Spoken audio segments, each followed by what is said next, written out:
어제 오랜만에 좋은 흐름을 보여줬던 코스피가 외국인의 매도로 1920선까지 후퇴했습니다. 그러나 좀처럼 시장이 상승 추세로 전환되지 못하고 있는데도 급상승을 기록하는 종목들이 나오고 있습니다. 디지털 미디어 랩 기업인 나스미디어는 오늘 8.59%가 상승해서 현재 27,800원을 기록하고 있는데요. 지난 5월만 해도 주가는 16,000원대 전후를 오갔었습니다. 레이저 응용장비 업체인 이오테크닉스의 경우도 지난 5월에 6만 원대를 오갔었는데요. 오늘만 7.14% 상승해서 10만 5천 원을 기록했습니다. 바이오주 셀바이오텍의 경우도 몇 달 전만 해도 3만 원 전후로 주가가 움직였었는데요. 오늘 7.12%가 상승해서 6만 1,700원으로 장을 마쳤습니다. IT나 바이오주 중심으로 몇몇 종목들이 최근 눈에 띄는 상승세를 보여주고 있습니다. 시장에서는 과연 적정 주가인지 논란이 되고 있습니다. 특히 실적에 비해 과하게 올라간 건 아닌지 우려의 목소리가 나오고 있는데요. 연일 신고가를 기록하고 있는 종목들, 과연 투자 전략은 어떻게 가져가야 좋을까요?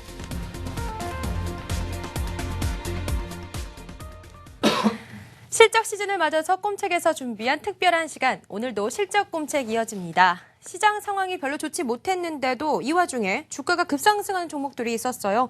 그래서 실적 대비 주가 흐름 살펴볼 텐데요. 주로 IT나 바이오, 헬스 관련주들이 많이 오른 것 같습니다. 어떤 종목들이 신고가를 올렸나요? 네, 일단 뭐 시장 상황이 기존 지나간 한 2개월인가요? 3개월 정도의 시장 상황하고 달라진 게 없어요. 그냥 그대로 그걸 이어가고 있다라고 보시면 될 것 같습니다. 못 가는 종목들은 계속 못 가고 있고 또 가는 종목들만 계속 가는 상황인데, 그래서 오늘 주제 자체가 이런 것들에 대해서 얘기를 좀 하는 것 같습니다. 일단 뭐 질문 자체가 어떤 종목들이 신고가를 경신을 했는지를 말씀을 하셨으니까 네. 한번 살펴보게 되면 뭐 나스미디어, 이오테크닉스, 고영, 셀바이오텍, 삼천당제약, 한국사이버결제, 썬데이토즈, 뭐 컴투스, 게임빌, 메디톡스, 동국제약, 뷰웍스, 휴원스, 뭐 나이스 정보통신 등이 좀 대표적으로 좀 말씀을 드릴 수 있을 것 같은데요. 네, 맞네요. 이제 크게 이제 업종별로 구분을 해보게 되면은 제약, 바이오, 헬스케어, 반도체 장비, 그리고 게임주라고 좀 보시면 될 것 같습니다.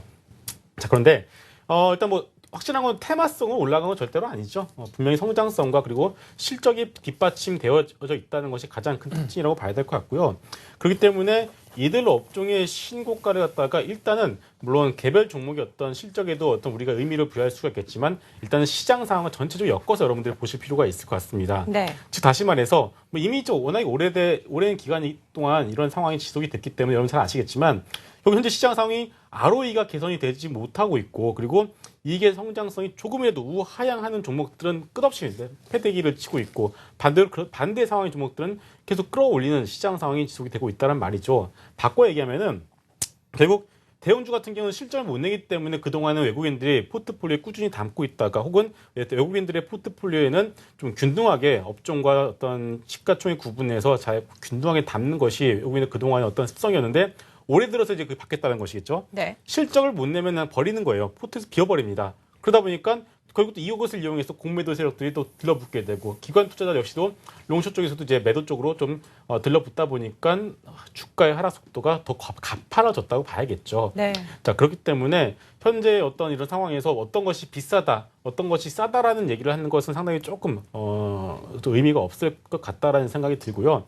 어찌됐든 간에 제가 지난주에 컴투스와 현대 미포조선의 시가총액이 역전되었다는 것을 짚어드린 적이 있습니다. 둘 다 비정상적이죠. 결론부터 말씀드리게 되면은. 하지만 시장에 돈이 갈 곳이 없다 보니까 이런 것들이 조금 더 올라간 종목들로도 들러붙고 있다. 다시 말해서 여전히 상승의 클라이막스가 지속이 되고 있다라고 여러분들이 보시면 될 것 같고요.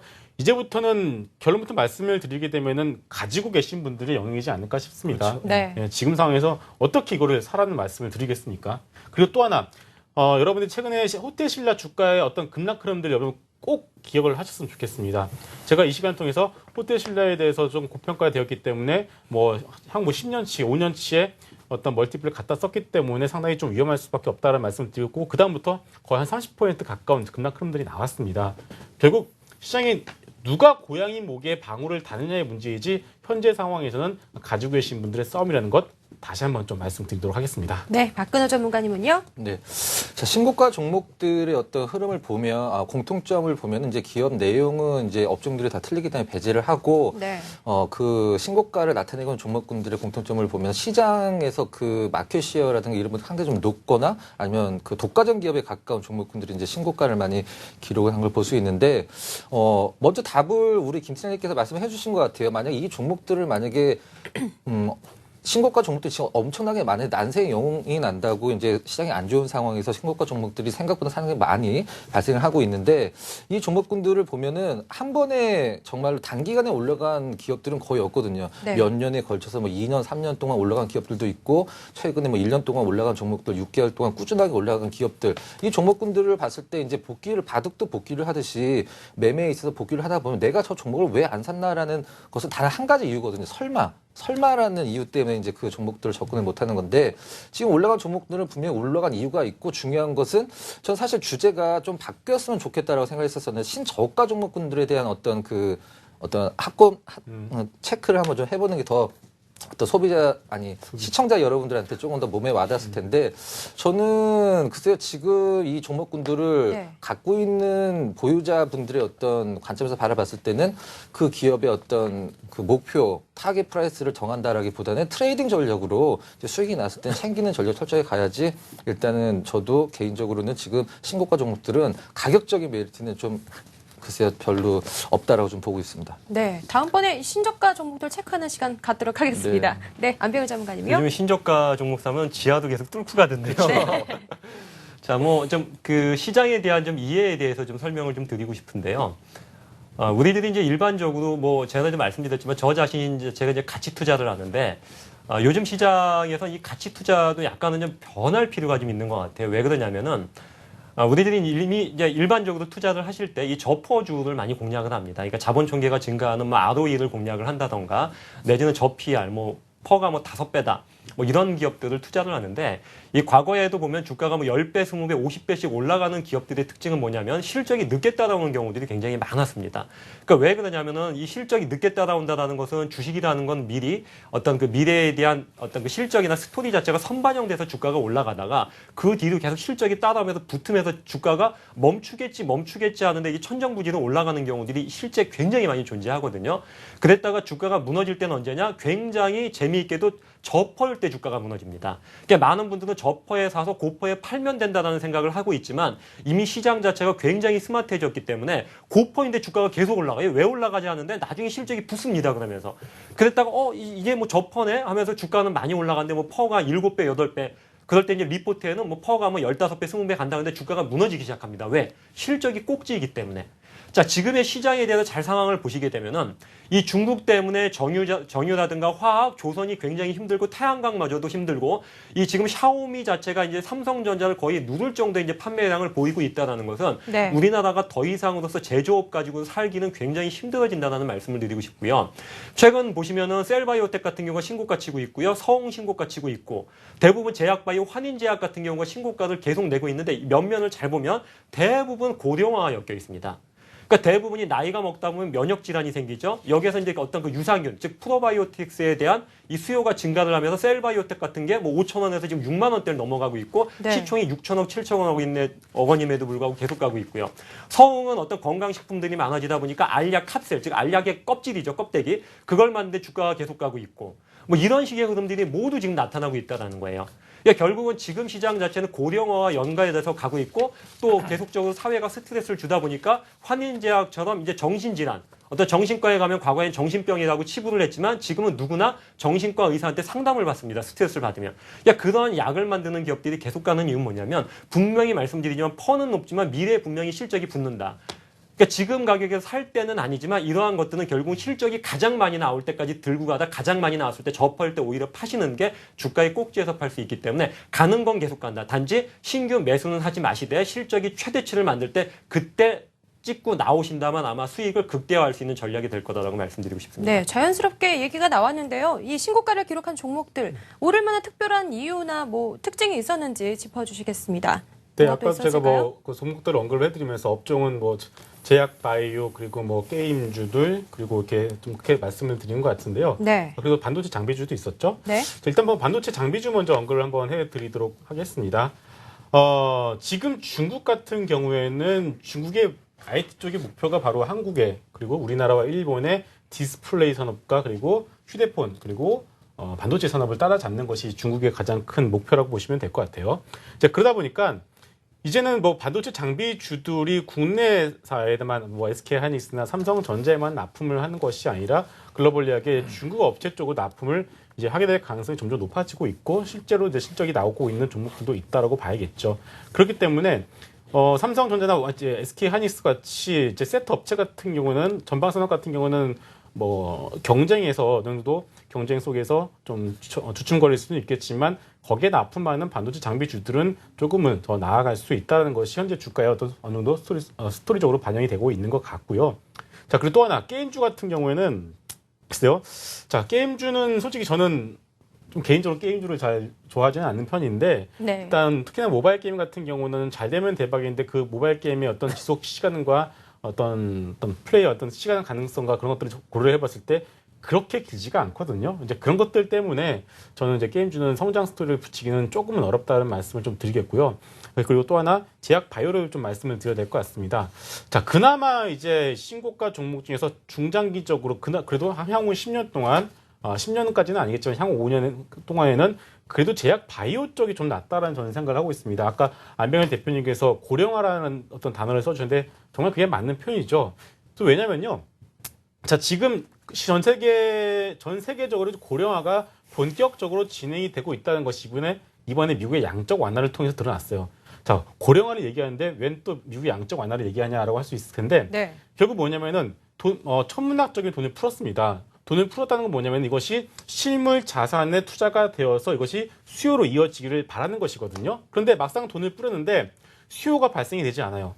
자, 수요가 발생이 되지 않는다는 뜻은 뭐겠습니까? 결국 전 세계적 고령화가 진행이 되고 있기 때문에 좀 활발하게 소비를 해 주어야 될 어떤 50대나 60대, 40대부터 60대 계층 자체들이 점점 얇아지고 있다는 뜻입니다. 결국 네. 이런 것들이 전 세계적으로 고령화가 진행이 되고 있다는 것이 증명이 되었기 때문에 현재의 어떤 바이오 제약 섹터들도 상당히 좀 성장 스토리를 가지고 좀 더 갈 수가 있다는 것을 여러분들이 좀 참고하시면 좋을 것 같습니다. 다른 분 의견은 어떤가요? 일단 업종별로 이제 김 팀장님께서 자세히 좀 짚어주셨는데 네. 일단 종목 하나 좀 꼽아서 말씀 좀 드려보도록 할게요. 앞서서 이제 언급됐던 종목 중 이제 나스 미디어라는 광고 대행사로 해야 될까요? 이제 광고 업체가 있는데 KT 그룹이죠. 여러분들이 잘 아시는 뭐 KT, LG U 플러스 이제 SK텔레콤 중에 KT 그룹인데 이 회사가 이제 광고를 하는 이제 섹터를 크게 세 가지로 이제 나눠볼 수가 있겠습니다. 우리가 흔히 이제 스마트폰에서 나오는 이제 모바일 웹 쪽 광고가 있을 수 있겠고, 그다음에 올레드 TV와 LG U 플러스 TV의 어떤 디지털 TV 쪽에서의 광고, 그다음에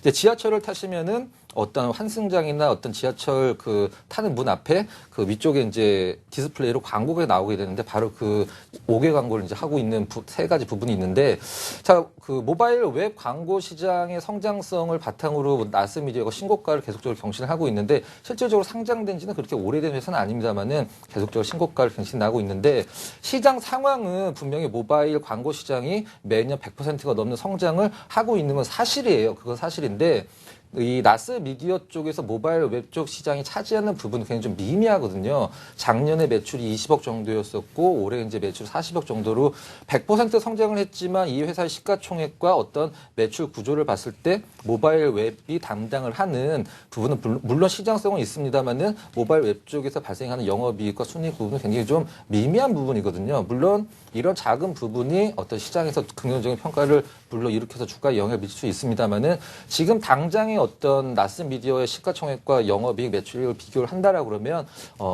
지금 딱 집어서 말씀드리면 고평가 구간이긴 합니다만은 앞으로 이 부분의 성장성 때문에 추가 상승은 저는 조금 좀 위쪽 방향 열어놓을 필요성이 있다 이렇게 말씀을 드려보도록 하겠습니다. 네. 자, 저는 그 성공투자 꼼책을 보시는 분들의 시청자분들의 수준이 그래도 좀 높다라고 좀 생각을 해요. 사실 솔직히. 왜 그러냐면 네. 방송 내용이 이게 몇 년 정도는 주식을 투자를 해보신 분이나 이해가 되는 내용들이 상당히 많이 있습니다. 실제. 네.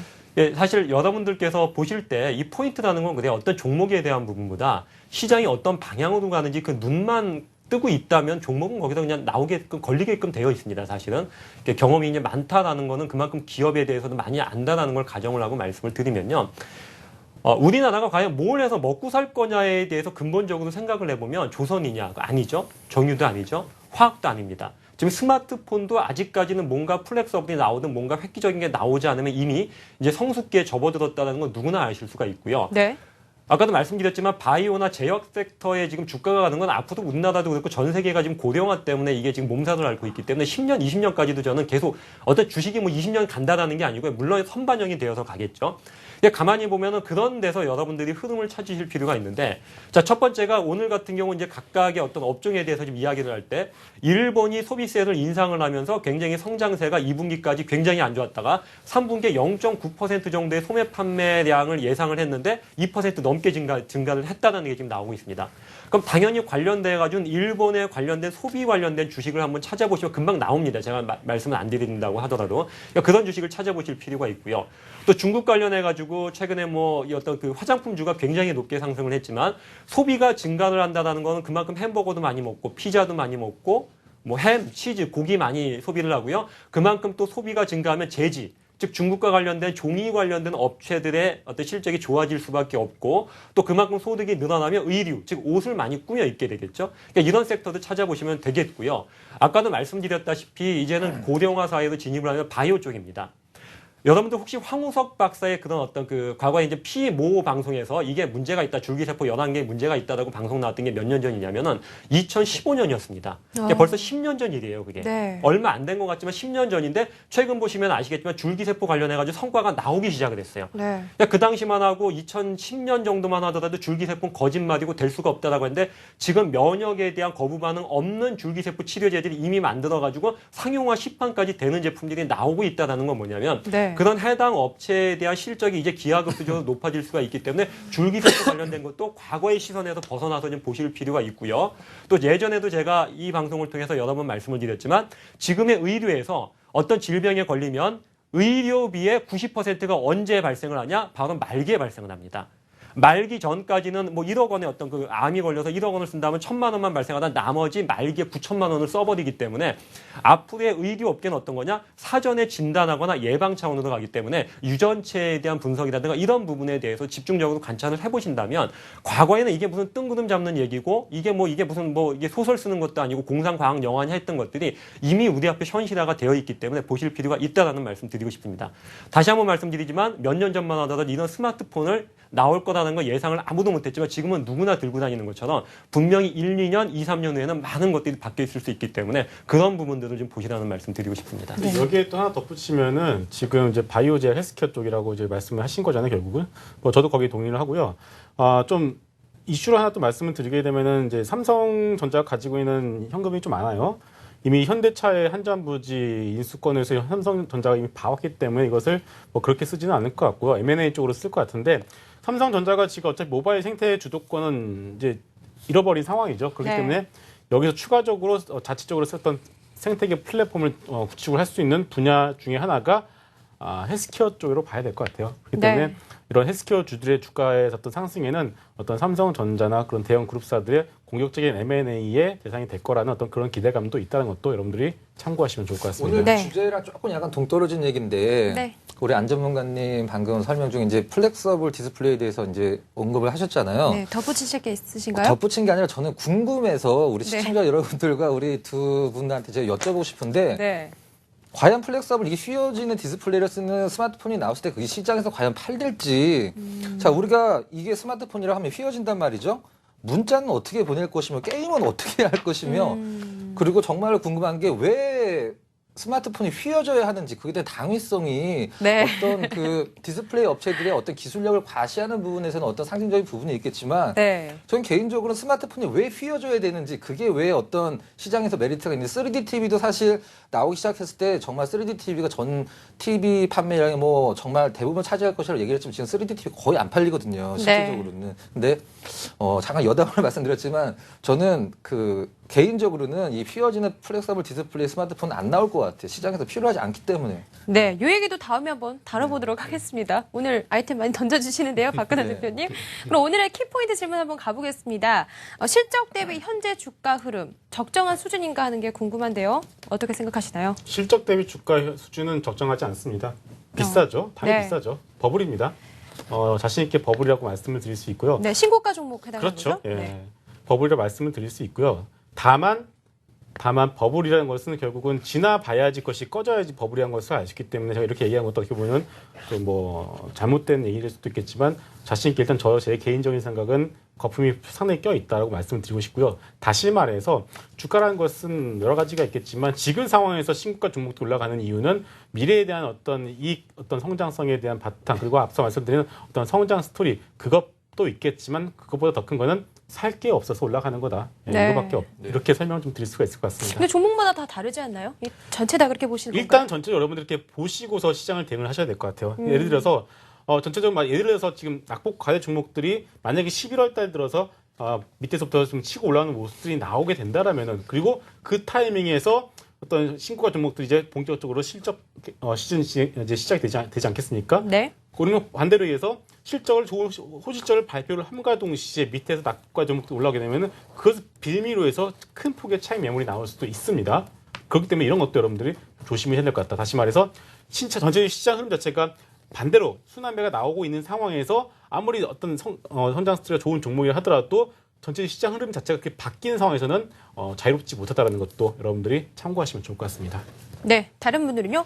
뭐 간단히 말씀드리면 지금 신고가를 기록을 하고 있는 종목군들을 개인 투자자분들이 섣불리 접근을 하기 힘들어하는 부담스러운 어떤 가격대를 보여주는 이유가 실적 대비해서 이제 주가가 더 높다라고 이제 생각을 하기 때문에 이렇게 생각을 하는 건데 우리 아까도 많이 얘기가 나왔습니다. 퍼라고 이제 주가 수익 비율이라는 PER 부분이 있는데 퍼라는 것은 보통 그 처음에 우리 시장에서 퍼가 주목을 받았을 때 외국인들이 우리나라 시장에 투자를 하면서 저퍼주들의 반란이라는 어떤 기사도 많이 나왔었죠. 저퍼주들 굉장히 높은 주가 상승과 수익률을 기록했었었는데 최근에 이 퍼라는 것은 어떤 저평가된 주식들을 데 사용되기보다는 시장에서 인기가 많은 종목군들 퍼라는 게 이제 어떤 인기의 척도라는 개념으로 지금 이제 시장에서 자리를 잡고 있는데 글쎄 지금 뭐 단순히 신고가 종목을 통틀어서 비싸냐 싸냐라고 말씀드리기 힘듭니다만은 지금 신고가 종목 중에 나중에 몇 년 후에는 그때가 정말 더 쌌을 때네라는 생각을 할 수 있는 종목군들도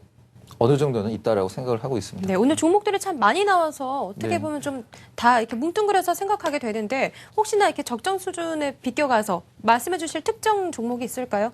우리 안병희 대표님 어떤 게 있을까요? 저는 뭐 종목은 지금 가든 것들이 그러니까 아까도 말씀드린 것처럼 뭐 셀바이오텍이나 서흥, 뭐 환인제약 이런 것들 네. 분명히 영역 자체가 이제는 뭐 신규 매수는 아니겠지만 아마 보유하신 분들도 꽤 많을 거라고 생각을 해요. 왜냐하면 시가총액이 뭐 6, 7천억씩 올라온 기업들이 굉장히 많아졌기 때문에 많은데 한 가지 좀 말씀드리고 싶은 게 이거는 초저금리하고도 연관이 있다라는 좀 말씀을 드리고 싶어요. 그러니까 요즘에 보면 배당주가 엄청나게 많이 폭등을 했었거든요. 네. 그 이유는 뭐냐면 은행 이율이 이제 2%대까지 떨어지다 보니까 과거에 이제 예를 들어 은행 이자가 5%면 이 배당 수익률 자체가 막 5, 6% 정도 되면 일단 주가 하락이 멈추고 그거에 지지받는 역할을 하는데 저금리가 유지가 됨에 따라서 뭐 배당을 5% 줬던 기업들이 지금은 없지만 그런 기업들이 일단 주가가 어느 정도 레벨업이 되어가지고 이 배당 수익률 자체가 맞춰지는 경향들이 실제 존재를 합니다. 마찬가지로 뭐냐면 PER은 뭐냐면 주가 수익 비율을 쉽게 말씀드리면 그 기업이 시가총액 대비해서 얼마나 벌었냐를 볼 수가 있습니다. 그러니까 퍼는 시가총액을 나눠가지고 단기순이익으로 나눈 거지만 이걸 역수로 보실 필요가 있어요. 저는 왜 이걸 PER이라는 개념이 이렇게 거꾸로 자꾸 이렇게 나왔는지 굉장히 애매하게 몇 배가 나왔는지 모르겠는데 이걸 그냥 역수로만 딱 보면은 시가총액 대비해서 몇 % 수익을 내느냐 은행 이자의 개념이 도입이 될 수가 있습니다.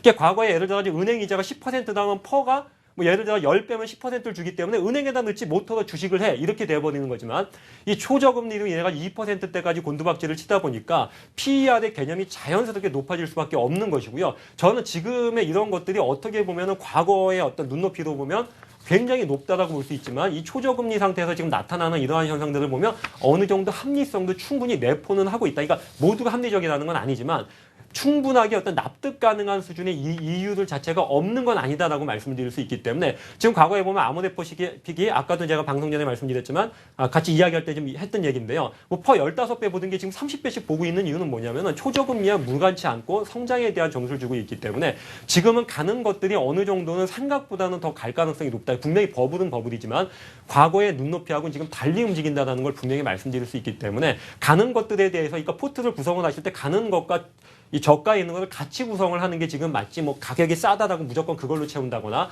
올라가고 있다고 계속 갈 것만 채우는 거는 굉장히 무모할 수가 있기 때문에 어떤 게 다시 갈지는 모르기 때문에 그 양쪽에 있는 종목들을 각각 포트에 어느 정도 비중을 채우시면 그게 아마도 제가 보기에는 어떤 토끼를 두 마리나 놓치는 이런 문제는 좀 발생을 안 할 거다라고 보고 있습니다. 네, 이렇게 해서 신고가를 기록한 종목들 실적 대비 적정한 주가였느냐 하는 주제로 첫 번째 꼼책 해봤습니다. 두 번째 실적 꼼책 한번 넘어가 볼게요.